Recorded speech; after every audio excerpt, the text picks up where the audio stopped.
Olá pessoal, bem-vindos a mais um vídeo do Fazenda Viva.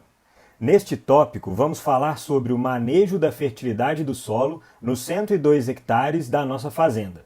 Falaremos sobre algumas das informações que estão presentes nas análises de solos retiradas meses antes do plantio, sendo elas CTC, matéria orgânica, pH, saturação por alumínio e saturação de base.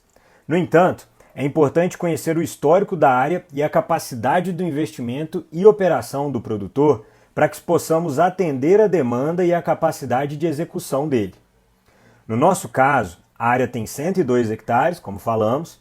Na última safra, toda a área foi de milho híbrido e a adubação foi 100% solúvel, ou seja, utilizando MAP, cloreto de potássio e ureia, mas em dosagens relativamente baixas para o milho verão, que foram de 150, 150 e 270 kg por hectare, respectivamente. Em relação ao manejo fitossanitário da última safra, foi utilizado inseticida na dessecação e na semente, e fungicida não foi utilizado na área. Já na safra 18-19, metade dessa área foi de soja e metade foi de milho, ambas cultivadas no sistema orgânico de produção, ou seja, sem nenhum tipo de fertilizante salino ou aplicação de qualquer químico.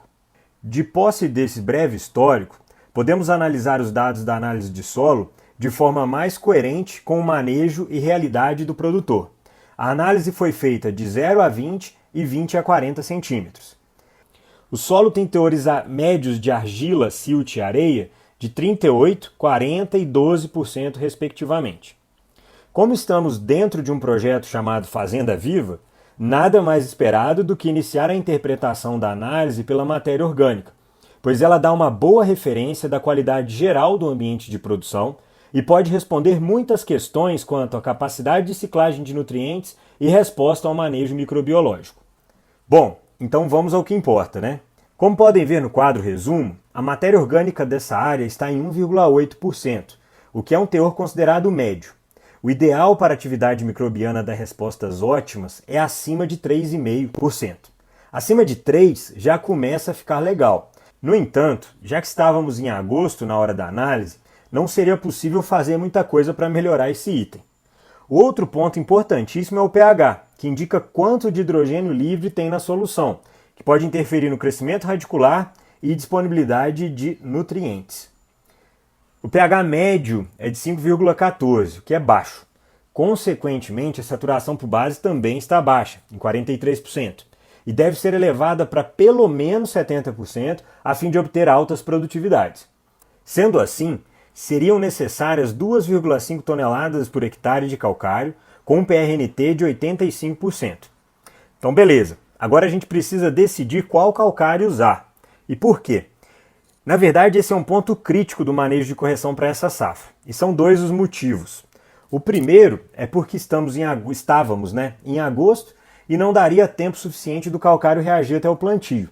E o segundo é pelo fato da relação cálcio-magnésio estar muito estreita e os teores muito baixos.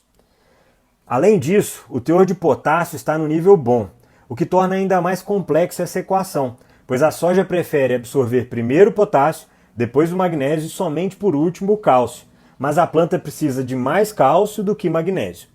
Os valores de cálcio, magnésio e potássio são respectivamente 16,83, 9,04 e 3,84 milimols por centímetro cúbico, com participação da CTC de cálcio 24%, 12,7% no magnésio e potássio 6%, com uma CTC total de 69 milimols por centímetro cúbico. Isso significa que os teores relativos de magnésio e potássio na CTC estão razoáveis, mas o de cálcio está muito baixo. Precisaria de ser pelo menos 35% da CTC.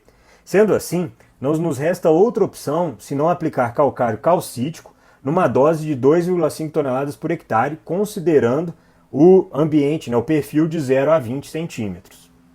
Como o teor de potássio está muito bom e o de cálcio e magnésio estão médios, uma boa alternativa além do calcário é de fato a aplicação de pó de rocha. Nós estamos falando de pó de rocha, pois já foi utilizado na área quando fizeram um manejo orgânico na safra 18-19, e os resultados que eles obtiveram têm sido bem interessantes, já que os níveis de potássio no solo têm se mantido dentro da faixa de bom e ótimo, mesmo depois das culturas sem nenhuma adição em excesso, apesar da adição do cloreto de potássio na cultura do milho, que foi baixa, né? Basicamente o que o milho retirou foi colocado. Sendo assim, considerando o preço competitivo do pó de rocha, mais o fornecimento de cálcio, magnésio, sílica e outros elementos, silício, né? E outros elementos, micronutrientes e tal, nós optamos por usar esse pó de rocha, que tem 3,5% de K2O, 2,8% de óxido de cálcio e 2,14% de óxido de magnésio. E a dosagem escolhida foi de 2,3 toneladas por hectare. Nós vamos falar mais na frente o porquê. Assim, nós garantimos a reposição do potássio extraído pela soja e adicionamos outros elementos benéficos na correção de fertilidade. Outro fator importante para a análise do solo é a saturação por alumínio, que no caso dessa área está zerada, mesmo no perfil de 0 a 20. Isso indica que se não houver problema de compactação de solo, a incorporação dos corretivos não se faz necessária. No caso dessa área, as análises com penetrômetro foram feitas e mostraram que não há problema de compactação. Os teores de fósforo e enxofre estão médios, com fósforo em 12 mg por decímetro cúbico e o enxofre em 13 mg por decímetro cúbico.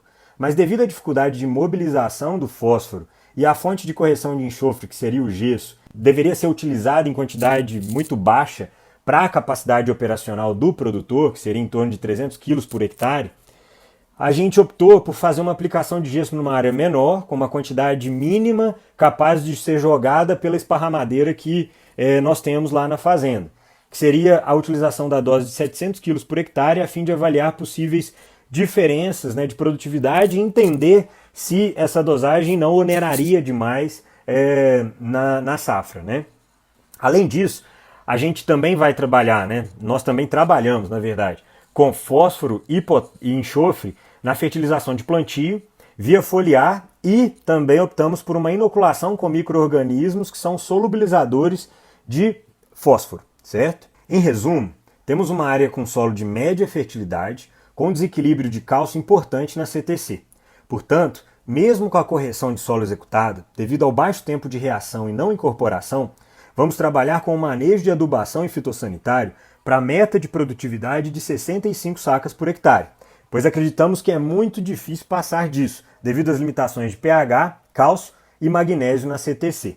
Falaremos sobre a escolha do fertilizante de plantio e manejo de micronutrientes em outro conteúdo. Então é isso, pessoal. Vamos juntos conosco nessa jornada. Por favor, curtam, sigam e compartilhem a gente em suas redes sociais. Um grande abraço e até o próximo vídeo.